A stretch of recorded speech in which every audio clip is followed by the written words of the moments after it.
Hi, this is a video that discusses your Module 2 discussion activity, rolling ball, rolling right. We have a ball here that's rolling to the right, and you're going to be practicing making measurements on this. And remember that when you make measurements, you just click on the measurement tools, and what you want to do is advance this to when the ball is released, which is pretty much when it presses play. I'm going to turn on the stopwatch and put it right here where I can see it. Okay, and then I'm going to put a measuring tape here, and I'm going to move the measuring tape so that I'm going to measure the tip, very beginning of the ball. Okay, so I'm going to choose one location to always measure. It could be anywhere on the ball. It could be the back end of the ball, the front end of the ball, or the middle of the ball. But I'm going to use the front end of the ball. So right now, at time 0, the ball is at 0 centimeters. And if I click forward, it's moved a little bit. And if I click a little bit more, okay, so now it's at 10 centimeters and the time is 0.2 seconds. And I can keep moving. Now it's at 20 centimeters and the time is at 0.3833 seconds.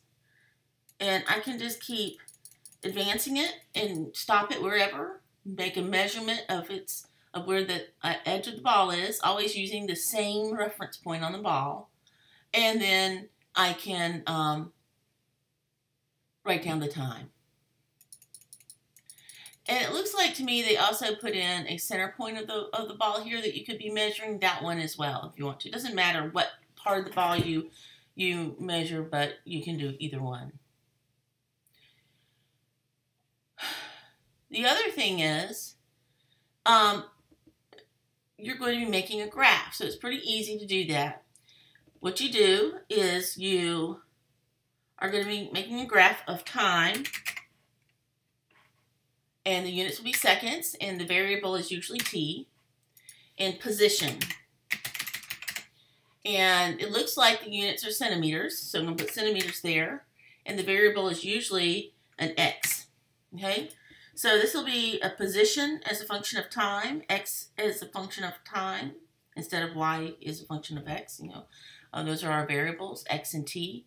And we're going to do this again where we're going to get some points. Turn on my timer, turn on my thing, and I'm going to advance this a little bit more. Okay.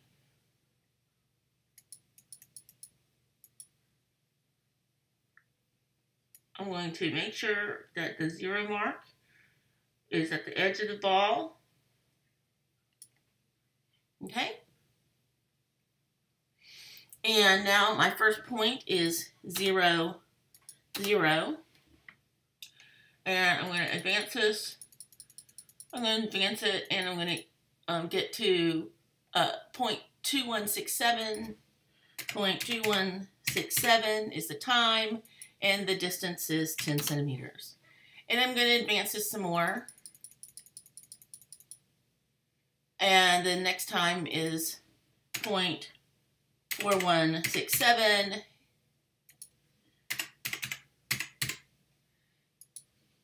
And the distance is 20. And I can keep going, and I want to get at least 5 different points, okay? But you notice that it'll start graphing it, okay? So I am going to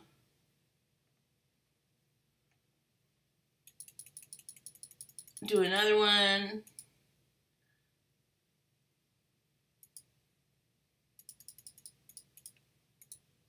It's at 35. And I'm going to do 0.7333. And I'll do one more.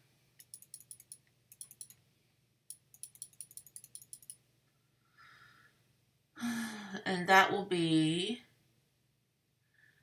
Looks like it's at 43,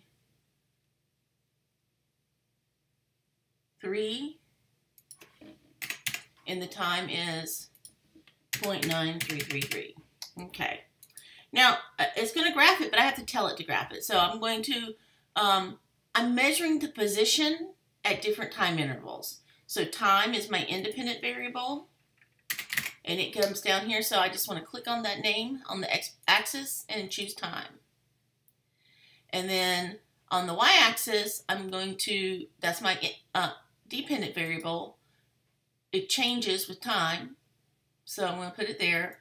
And this looks nice and linear. And I'm going to click over here on Tools. And notice that the title of the graph is Position versus Time. So whatever's on the y-axis is always going to be first in the title, Position, versus whatever's on the x-axis, Time. Because your independent variable is time and your dependent variable is position. I'm going to, you can do an auto scale if you want to. You can kind of change things, and this lab will have you do that. But basically, that's what I'm doing. The other thing I want to do is I want to do a curve fit. So this looks like a line. So I'm going to do a linear y equals ax plus b. And notice that most of my points aren't exactly on the line, but they're very close to being on the line. And I could display the uncertainties if I want to, how uncertain it is if I want to. But right now, it's telling me that my slope is 46.6 centimeters per second. And that would be 0.466 meters per second. And it tells me that my y-intercept is 0.170 centimeters, or 0.0017 meters. And my RMSE is 0.6, which basically means that, you know, I haven't, the points aren't exactly on the line. And so I've got my thing, and think about what each of these mean, okay? The y-intercept is very close to 0 because it is almost not moving when it starts. So it's at a beginning, we actually set the origin to be at time 0. So the y-intercept is the initial position that it had. The slope is how far it goes every second, the rise over the run, which in this case would be the speed of the ball.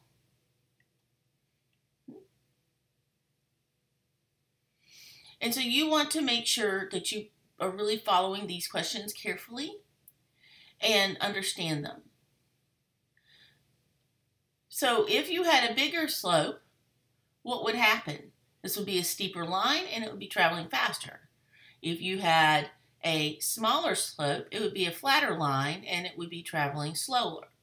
And the y-intercept is just where it was on the ruler when you started.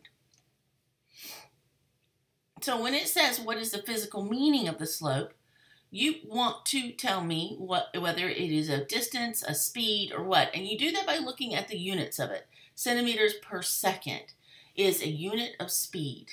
So that's the physical meaning of it, is the speed. And if it's constant speed, it means the object is traveling at a constant slope, a constant speed. The mathematical model will be your equation.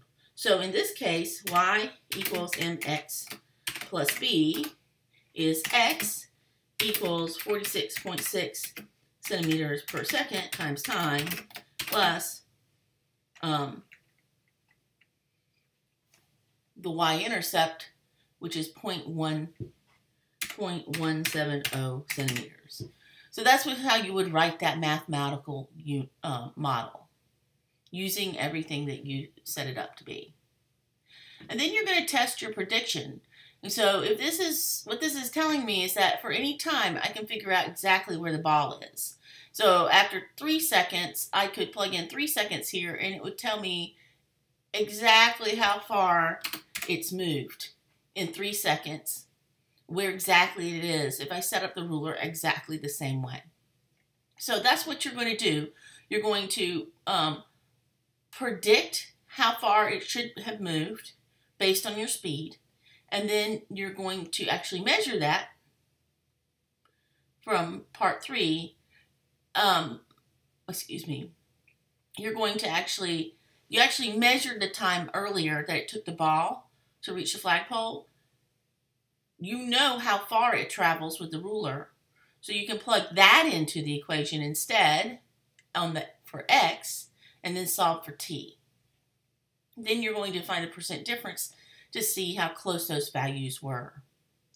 And if it's not exactly the same, think about why that would be. It has a lot to do with your data collection process and how careful you were collecting data, and specifically a specific part of the data. So you need to kind of think about that.